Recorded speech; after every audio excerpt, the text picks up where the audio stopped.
Hello dear students and welcome to my YouTube channel English by Naveen sir.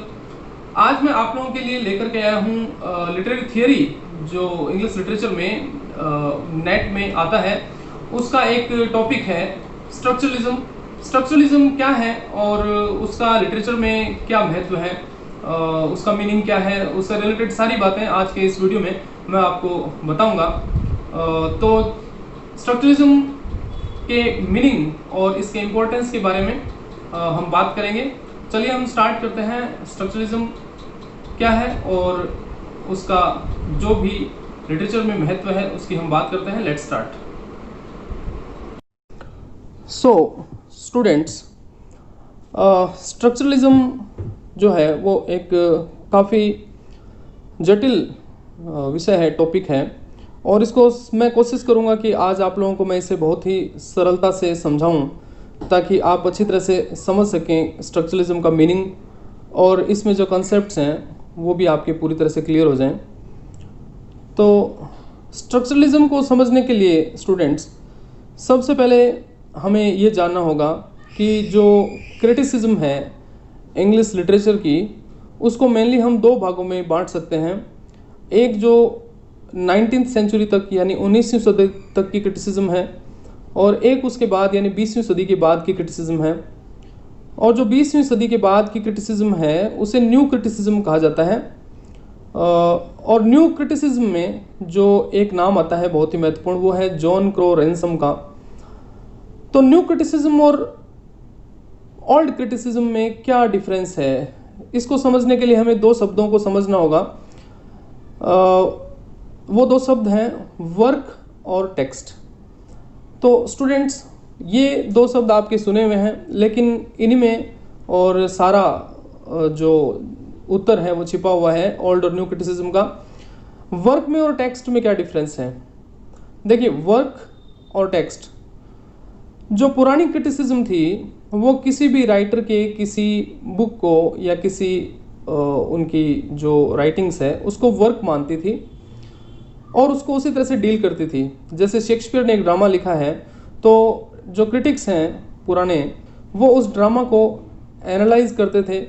उस drama के जो characters हैं उनको शेक्सपियर ने कैरेक्टराइजेशन कैसा किया है, क्या उन्होंने उसमें यूनिटीज़ जो हैं 3 यूनिटीज़ उनको और फॉलो किया है या नहीं किया है, ये सब चीज़ें जो हैं ये ओल्ड क्रिटिक्स जो हैं वो इन पे ध्यान देते थे। वो उस वर्क को ही सब कुछ मानते थे, उसके अलावा वो उसमें और किसी चीज़ पे ध्यान नहीं देते थे।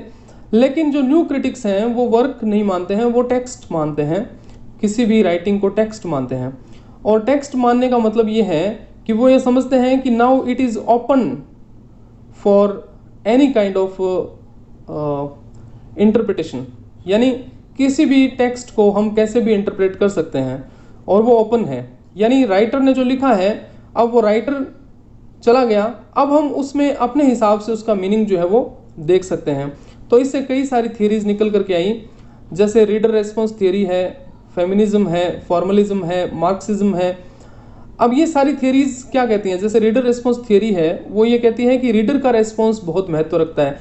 यानी किसी राइटर ने क्या लिखा है, हो सकता है कोई रीडर उसको किसी दूसरे तरीके से पढ़ता हो। जैसे एक महिला पढ़ेगी तो वो एक ड्रामा को अलग तरीके से पढ़ेगी, उसका अलग अर्थ लेगी, और एक पुरुष पढ़ेगा तो वो उसका अलग अर्थ लेगा। एक इंडियन पढ़ेगा तो अलग अर्थ लेगा, एक अमेरिकन पढ़ेगा तो अलग मीनिंग लेगा। तो ये डिपेंड करता है रीडर पे। तो उन्होंने कहा कि रीडर का रिस्पॉन्स बहुत महत्वपूर्ण है। वैसे ही फेमिनिस्ट राइटर्स हैं, फेमिनिस्ट क्रिटिक्स हैं, उन्होंने क्या कहा कि जैसे रामायण है, उसमें सीता का जो कैरेक्टर है उसके पॉइंट ऑफ व्यू से अगर रामायण लिखी जाती तो कैसे लिखी जाती, यानी अगर सीता जो है वो रामायण लिखती हैं या कोई महिला रामायण लिखती है तो वो कैसे लिखती। तो उनके पॉइंट ऑफ व्यू से जो थियरी चली उसको कहते हैं फेमिनिज्म। तो ये अलग अलग थियरीज आई। ये डिफरेंस है न्यू क्रिटिसिज्म में और ओल्ड क्रिटिसिज्म में। ओल्ड क्रिटिसिज्म जो है वो वर्क को मानती है और उससे बाहर नहीं देखती है। न्यू क्रिटिसिज्म टेक्स्ट के रूप में देखती है और उसकी लैंग्वेज और उसके जो वर्ड्स हैं उनको, और उसकी जो ग्रामर है उसको, और उसके जो बाकी के कंसेप्ट हैं जैसे सोशल पॉलिटिकल, उनको भी वो ध्यान में रखती है। तो आइए अब हम बात करते हैं स्ट्रक्चरलिज्म की। स्ट्रक्चरलिज्म भी एक तरह से न्यू क्रिटिसिज्म का ही पार्ट है। स्ट्रक्चरलिस्ट क्या कहते हैं? वो लैंग्वेज को एक स्ट्रक्चर की तरह मानते हैं, और वो ये कहते हैं कि लैंग्वेज को समझकर हम और बहुत सारे तरह के और इंटरप्रिटेशन जो है वो कर सकते हैं। यानी किसी एक टेक्स्ट को हम पढ़ते हैं, उसको पढ़कर हम उसको अलग अलग तरह से इंटरप्रेट कर सकते हैं। तो ये जो पॉइंट ऑफ व्यू है, ये स्ट्रक्चरलिस्ट का पॉइंट ऑफ व्यू है। तो स्ट्रक्चरलिज्म की हम बात करें, स्ट्रक्चरलिज्म जैसा कि आप सभी जानते हैं स्ट्रक्चर से बना है। स्ट्रक्चर शब्द का अर्थ है ढांचा। तो कोई चीज़ जो अलग अलग चीज़ों से मिलकर के बनती है उसे हम ढांचा कहते हैं। कि जैसे ईंट, सीमेंट, दीवार, खिड़की, दरवाजे, इन सब से मिलाकर के हम एक मकान बनाते हैं, तो वह एक मकान का ढांचा बन गया। तो अब हम जैसे अगर हम ईंटों को और कहीं पे बिखेर दें और कहीं पे ईंटें बिखरी हुई पड़ी हों तो उसको हम ढांचा नहीं कहेंगे। क्यों नहीं कहेंगे?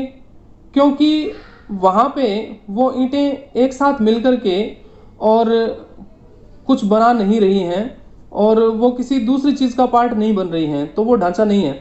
लेकिन ईंटें मिलकर के दीवार बनाती हैं, तो दीवार और दरवाजे, खिड़कियाँ मिलकर के एक ढांचा बना देती हैं और उसे हम फिर बिल्डिंग कहते हैं। तो वैसे ही स्टूडेंट्स, जो स्ट्रक्चरलिज्म है वो भी ये मानती है कि जो लैंग्वेज है वो language is a system of science. यानी लैंग्वेज जो है वो साइन का सिस्टम है और language operates as a structure. Language एक स्ट्रक्चर की तरह ही काम करती है। यानी जैसे दरवाजे, खिड़कियाँ और ये सब मिलाकर के हम मकान बनाते हैं, वैसे ही जो इंडिविजुअल मीनिंगफुल वर्ड्स हैं उनसे मिलकर के और लैंग्वेज बनती है। तो ये स्ट्रक्चरलिज्म का कंसेप्ट है कि language is a system of science and language operates as a structure and language is made up of individual meaningful words. Individual meaningful word से मिलकर के और लैंग्वेज जो है वो बनती है। तो अगर हम जैसे इसी उदाहरण को लेते हैं, अगर हम ईंटों को अलग कर दें और दरवाज़ों को, खिड़कियों को कहीं सड़क पे रखें तो उसे हम दरवाज़ा या खिड़की नहीं कहेंगे। क्यों नहीं कहेंगे? क्योंकि वो एक लार्ज और सिस्टम का पार्ट नहीं है वहाँ पे। और जब वो एक लार्ज सिस्टम का पार्ट बन जाता है तो फिर वो एक स्ट्रक्चर बना देता है। तो स्ट्रक्चरलिज्म के जो मेन कंसेप्ट्स हैं उनकी अब हम बात करते हैं। स्ट्रक्चरलिज्म में फर्डिनेंड डी ससोर ने और कुछ नए कंसेप्ट दिए थे। जो नए कंसेप्ट ये जो हैं, इनमें जैसे साइन और सिग्निफायर और सिग्निफाइड और पैरोल, लैंग, सिंक्रनी, डायक्रनी, पैराडाइम, सिंटैग्म और रेफरेंट, ये कुछ वर्ड्स हैं। अब ये सुनने में आपको अजीब से लग रहे होंगे, लेकिन जब इनका मीनिंग हम पढ़ेंगे तो ये बहुत ही आसानी से आपको समझ में आ जाएंगे। इनमें सबसे पहली जो चीज़ है जिसे हम डिस्कस करेंगे वो बहुत इंपॉर्टेंट है। जो साइन का कंसेप्ट जो है वो उन्होंने दिया था। जैसा मैंने आपको बताया कि ससोर ने कहा था कि language is a system of science rather than A naming process. और जो साइन है उसके दो बाइनरी ऑपोजिट्स हैं, यानी साइन को हम दो भागों में बांट सकते हैं। पहला है सिग्निफायर और दूसरा है सिग्निफाइड। सिग्निफायर क्या है? Things that give meaning. Signifier वो हैं जो मीनिंगफुल वर्ड्स हैं। एक तरह से हम वर्ड साउंड को और सिग्निफायर कह सकते हैं। और सिग्निफाइड क्या है? What is evoked in the mind या मेंटल कंसेप्ट। जैसे उदाहरण से मैं आपको ये चीज़ समझाता हूँ। जैसे मैंने एक वर्ड बोला ट्री, तो अब मैंने बोला ट्री, इससे ये जो ट्री शब्द है ये सिग्निफायर है और इससे आपके दिमाग में जो पेड़ की इमेज बनती है वो सिग्निफाइड है। तो ये बड़ी सरल सी चीज़ है। सिग्निफायर जो वर्ड साउंड है और सिग्निफाइड उससे बनने वाली इमेज का नाम सिग्निफाइड है। तो ये जो सिग्निफायर और सिग्निफाइड हैं, इनके बारे में अब एक चीज़ और है, वो है रेफरेंट। रेफरेंट किसे कहते हैं? रेफरेंट वो जो एक्चुअल ऑब्जेक्ट है जिसकी हम बात करते हैं। जैसे मैंने कहा डॉग, तो डॉग कहने पर आपके दिमाग में किसी भी डॉग की इमेज जो है वो बन सकती है, लेकिन डॉग एक एक्चुअल ऑब्जेक्ट भी है। तो वो जो एक्चुअल ऑब्जेक्ट है वो जो है उसे कहते हैं रेफरेंट। और साइन सिग्निफायर वो है जो हम बोलते हैं, और सिग्निफाइड वो है जो हमारे दिमाग में एक पिक्चर या इमेज बनती है।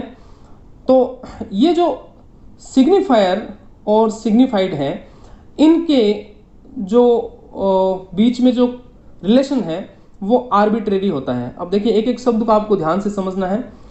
आर्बिट्रेरी शब्द का अर्थ क्या होता है? आर्बिट्रेरी का मतलब होता है मनमाना। तो एक ही जो वर्ड है वो अलग अलग कॉन्सेप्ट या ऑब्जेक्ट जो है वो हमें बता सकता है।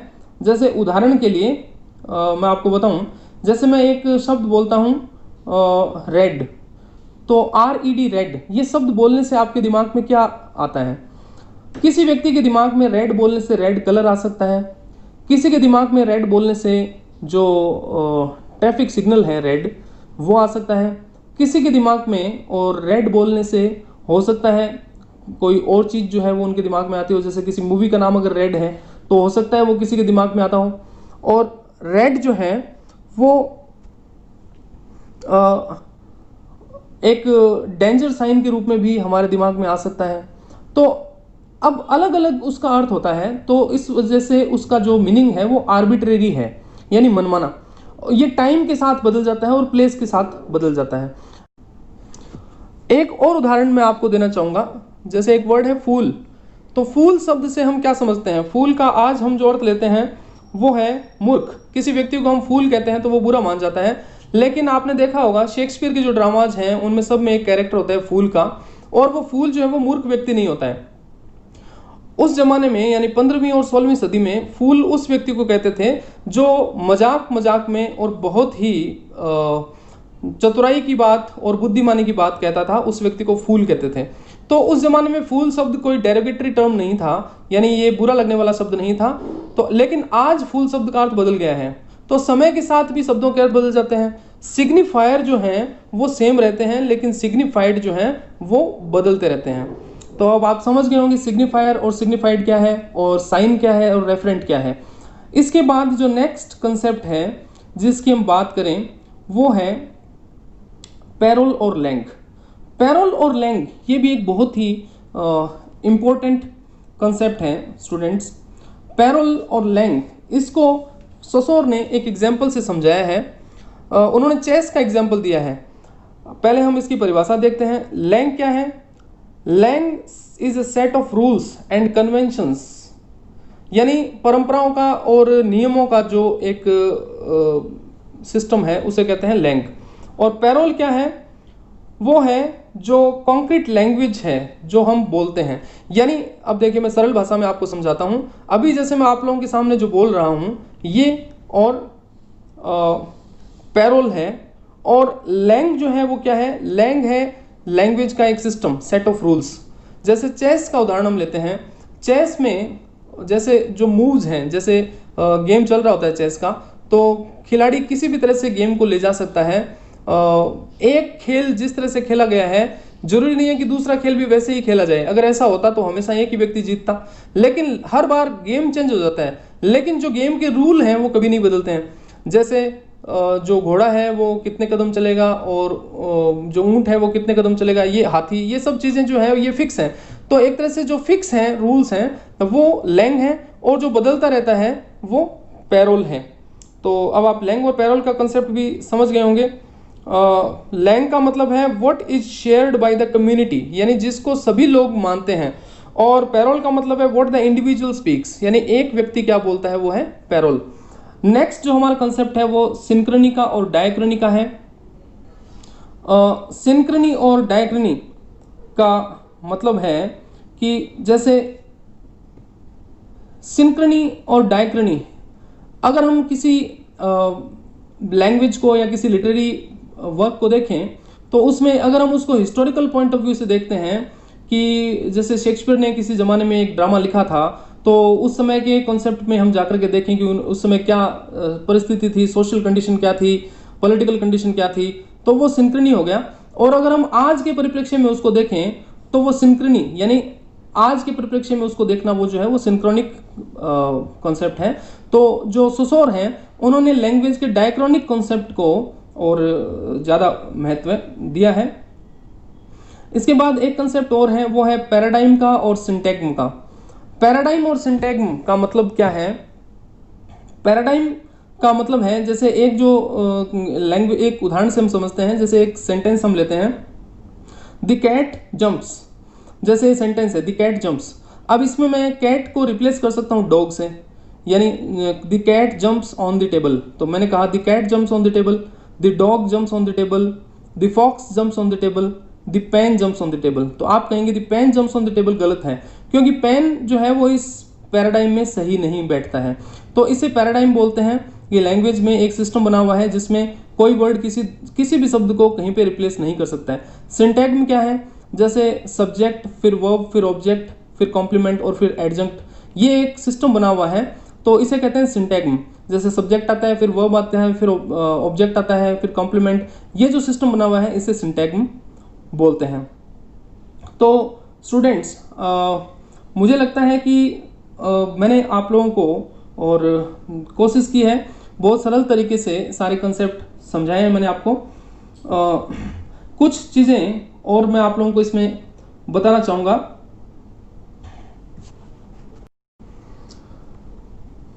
स्ट्रक्चरलिज्म जो टर्म है उसे लिंग्विस्टिक्स में किसने इंट्रोड्यूस किया था? जैकबसन ने। उन्होंने 1926 में और इसे इंट्रोड्यूस किया था। और स्ट्रक्चरलिस्ट लिंग्विस्ट जो है, लिंग्विस्टिक्स जो है वो 1990s में 1900 में और ये पॉपुलर हुई थी। और उसके बाद जो प्राग नाम की जगह है, मॉस्को और कोपेनहेगन, वहाँ के जो लिंग्विस्ट्स हैं उन्होंने भी और इसका यूज किया था। 1950 और 1960 में इसको चैलेंज किया था, यानी इसका जो है विरोध किया था, वो किसने किया था? नोएम चॉम्स्की ने। तो ये सारी बातें जो हैं वो आपको याद रखनी है कि जो कौन सा राइटर या कौन से जो क्रिटिक हैं उन्होंने इसको अपोज किया था। और इस टर्म को इन्वेंट किसने किया था? एडवर्ड बी टिचेनर नाम के व्यक्ति ने इस टर्म को इन्वेंट किया था। तो ये सारी चीज़ें एग्जाम में पूछी जा सकती हैं। और लिटरेरी थियरी जो स्ट्रक्चरलिज्म की है वो आज मैंने आपको समझाई है। कहीं कोई बात आपको समझ में नहीं आई हो तो उसे आप मुझे कमेंट बॉक्स में कमेंट करके बताएं और पूछ सकते हैं। आज जो हमने कॉन्सेप्ट पढ़े हैं वो क्या क्या हैं? Sign, signifier, signified, referent, parole, langue, synchrony, diachrony, paradigm और syntagm. I hope that all these concepts have been understood by you, and now you can very well explain what structuralism is. Thanks a lot.